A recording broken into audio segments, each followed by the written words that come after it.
Hello, my friends. Assalamu alaikum. Let's discuss spiritual versus non spiritual life.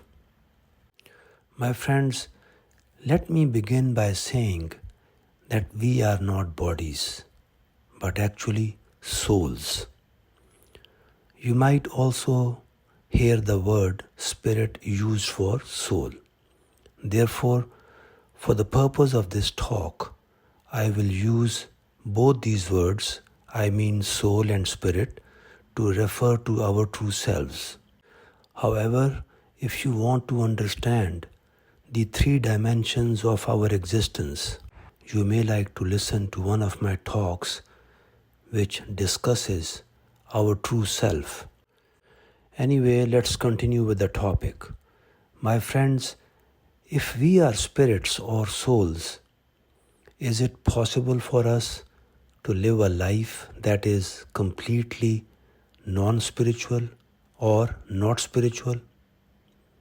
My friends, the truth is, we cannot fully live a non-spiritual life because we all practice some form of values or morals in this life. And these values, I mean the ethics and morals, they are a part of soul. In other words, we can say that the values like kindness, honesty, or fairness are spiritual in nature because they are linked to our souls. So even if someone doesn't consider themselves spiritual or souls, the mere practice of these values makes their life at least partially spiritual. My friends, now let's talk about what happens if we recognize our true selves as souls or spirits.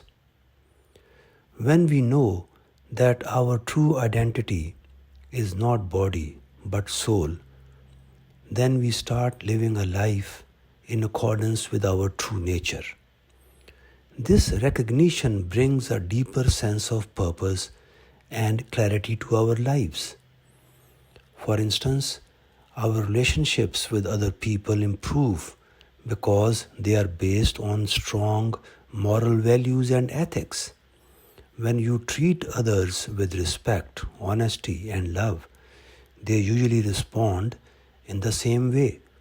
Your good values influence others to act better too. My friends, a truly spiritual life happens when we fully understand and live as souls, because we are actually souls. To do that, we must connect with the one who created our souls, that is, God. Just like our bodies need food to stay healthy, our souls need nourishment or food as well, and that nourishment comes from connecting with God. My friends, whenever we pray or reflect on God or live according to His guidance, we are feeding our souls.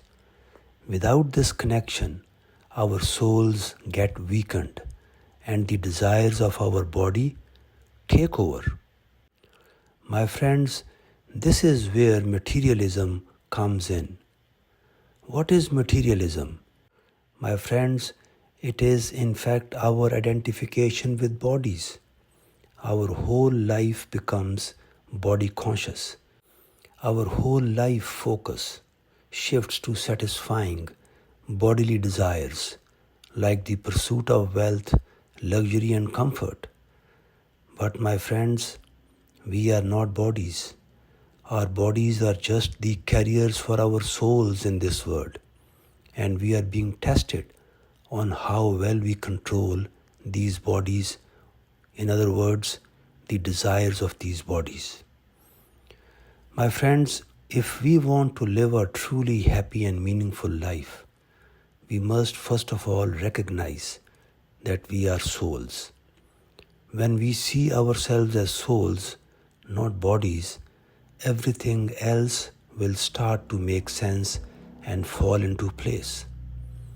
The best life is one where we live according to our true nature. That is, we recognize that we are souls, and that is how we connect with God. And then let that connection guide our actions. My friends, I will conclude by saying that we all need to take time to reflect on our true nature, on our true self. And once we recognize our true identity as souls, everything will change for the better. In fact, the truth is that is when we will start living a truly human life, a life based on our recognition of what we are. How can we live a wonderful or a truly human life without recognizing our true self? Thank you for listening to me, my friends. Have a wonderful day and Assalamu alaikum.